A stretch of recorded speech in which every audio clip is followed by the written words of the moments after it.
Welcome back, everybody. I hope you are all having a fantastic day whenever it is you are watching this. If this is your first time watching one of these videos, welcome. My name is Tyler Wiebe. I'm the owner here at Tyler Wiebe Fitness, and here in these videos, all that I am doing is taking all the information that is out there in the fitness industry, picking a topic, breaking it down in 10 minutes or less so that you can watch the video, go about your day, apply that information, and then just get the results that you have always wanted, okay? So 3 easy steps when you're watching these videos. Watch the video, apply the information, get the results. That's all you have to remember. And if you are returning, welcome back. I thank you for your continued support. We are going to go into a little bit different of a topic here today. Previously, we have been talking quite a bit about nutrition, finding your macros, how to make adjustments to your fat loss phase. So go ahead, check those out in the description if you have missed those. There's some pretty good information there. But today we are going to go along the training route. We're going to talk about what is the best training program or split for you to build muscle. Yes, it's a pretty exciting topic and one that I think a lot of people have a lot of questions about, and there is quite a bit of information on training out there, and everyone's kind of got their own idea. Hey, you know, a 6-day split is best, 5-day, 4-day, push-pull legs, power building, you gotta do some more powerlifting, no, you gotta do straight bodybuilding. It can get pretty confusing with all of the information out there, and so I'm just going to give some general guidelines on what we know about training that is going to help you get the best results possible without overdoing it. And that is going to be actually a very important theme of today's video, is not doing too much, okay? So we actually don't 100% know what is the best training program out there for a lot of people or for the general public, because everybody is a little bit different. Everybody reacts and adapts to different types of training modalities. And so that's where we do have our general principles. So if we kind of think we have this umbrella, we have these things, and then everything underneath kind of falls down to that individual. And so it is very important to make sure that you're paying attention to your training. You are keeping some type of log book so that you are writing down the weights, what you've done in the past, because those are things that you are going to want to build off. And just from my experience as a coach, I do feel that we have shifted a lot of our attention to nutrition, which, don't get me wrong, is fantastic, and it is a very important part of obtaining the physique you've always wanted. In that same vein of putting all of our attention on nutrition, I do believe we have left and forgotten about training a little bit and how important that can be as well to help complement our nutrition. We're doing all of this hard work to eat, to track our food. We might as well also make sure that our training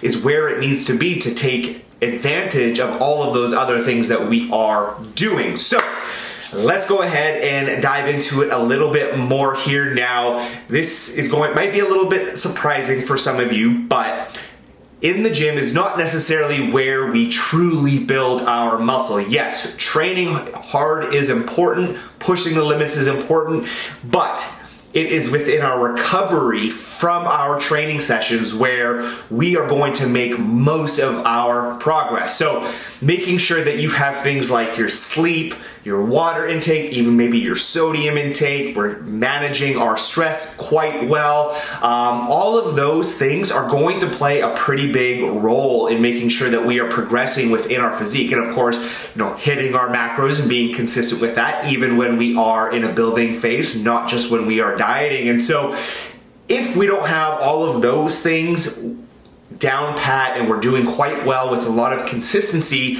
it is going to be quite hard to out-train that part if we don't have them settled into 100%. So making sure that you have those checked off, that is always going to be the first thing, and then making sure also now that the program and your training is complementing what you're doing outside of it.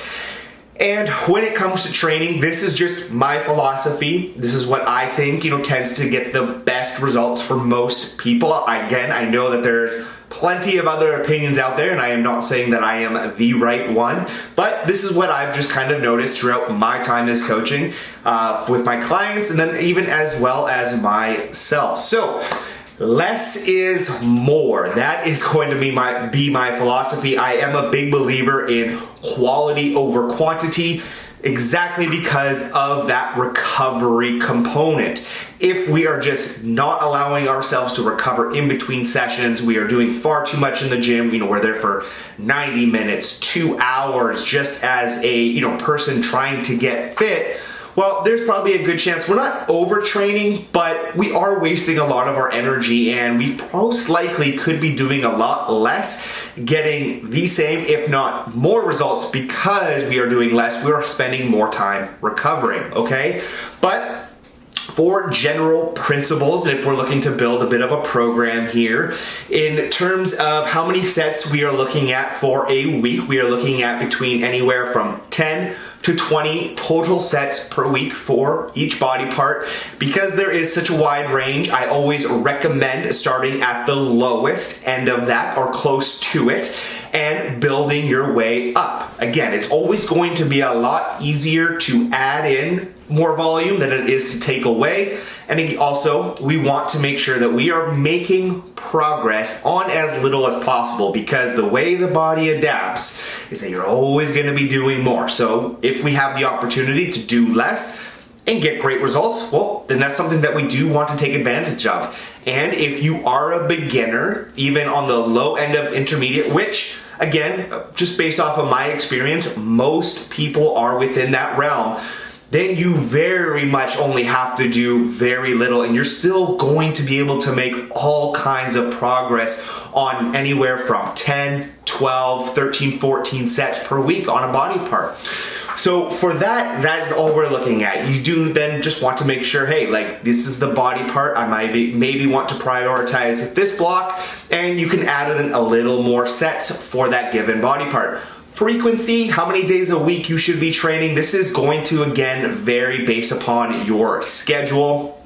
Now, I find again for most people anywhere from 3 to 4 days tends to actually work really well. Of course, 5 and 6 days, there's nothing wrong with that, especially if you're on very limited time throughout your week. You can at least then shorten your workouts and you can just go more frequently. If you do have a little bit more time in your day where you can maybe devote an hour and a half tops to your training, for the most part, most people, 3-4 days a week is going to be quite perfect and kind of be in the wheelhouse where, again, we're blending the idea of, intense workouts, getting stronger, progressive overload, but also making sure that we're recovering enough in between sessions so that when we do train, we can bring 100% of our energy, and that is going to be pretty important. So 10 to 20 sets per body part per week, 3 to 4 times a week. Again, if you have a little bit less time in your week, 5-6 times is more than okay, but we also really do want to make sure that we are getting our rest days in. That is going to be important. For reps, it can technically be anywhere between 5 reps and 30 reps. If you are really just looking to build some strength, which being stronger is never a bad idea, no matter what your goal might be, being stronger is always going to help. You can work more in a 5 reps or less range. That is going to be quite specific to building your pure strength. If we're looking for, some straight hypertrophy, anywhere between 8, 12, maybe 15 reps at around 75 to 80% intensity, that is going to be your prime range for hypertrophy, so building muscle. And if you are looking for a little bit more endurance, 15 plus is going to be where you're going to operate, although that can be on a continuum, and that is just a very basic breakdown of the reps and what they do. But just do know that you can build muscle, you can change your physique from anywhere from 5 to 30 reps, and there are a lot of other factors you want to put into play. And then last but not least, I know we're beyond 10 minutes here, but there is a lot when it comes to training, is your progressive overload, right? I've mentioned that word a few times before already in the video, and that means that you are getting stronger over time on your block. You should be making some type of progress, whether you are able to do more reps with a given weight, you are able to do more weight. There are multiple ways of progressing your work that you can utilize throughout each training block. If you do find that you're not progressing anymore and it's been a couple weeks, maybe time to take a deload week or take a look at those other factors we had talked about earlier on in the video. Okay guys, that is going to be everything. There is still more to talk about training. There's just so much to it. It really is important to make sure that you have someone who is well-versed in training, who is having an overlook of your program, because they're gonna have that objective view where it can be quite easy for us, if we're programming for ourselves, to be subjective, start doing a little program hopping, maybe a little bit too much, and it can feel like we're spinning our wheels. So have a great rest of your day, everyone, and thank you for watching.